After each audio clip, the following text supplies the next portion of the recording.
Yo Mako, na Jack Prince Kandafo Tando kumbira mashoko anojara mweya pandinoimba vanhu vakonditerera baba munoziva ndemurivo unovava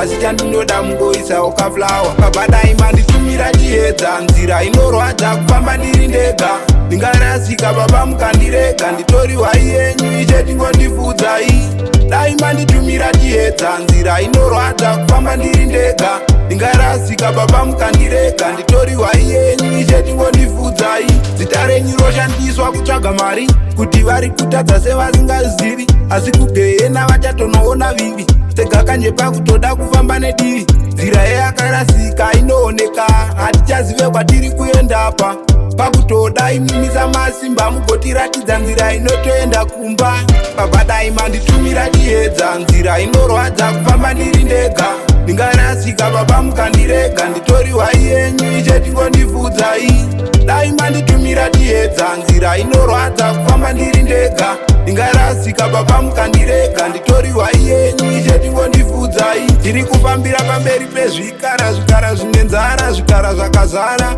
makomba munzira dzedu vanochera asi tiri kuchema kwamuri toti baba imi mimoti uyai mose imi mune nyota makaremerwa nemi muri kunyunyuta mwari vekudenga ndivo dhokota chiremba pasina mapiritsi baba dai manditumira chiedza nzira inorwadza kufamba ndiri ndega ndingarasika baba mukandirega nditori wai yenyu ichetingondifudzai dai manditumira chiedza nzira inorwadza kufamba ndiri ndega ndingarasika baba mukandirega nditori wai yenyu ichetingondifudzai baba dai manditumira chiedza nzira inorwadza kufamba ndiri ndega ndingarasika baba mukandirega nditori wai yenyu ichetingondifudzai dai manditumira chiedza nzira inorwadza kufamba ndiri ndega ndingarasika baba mukandirega nditori wai yenyu ichetingondifudzai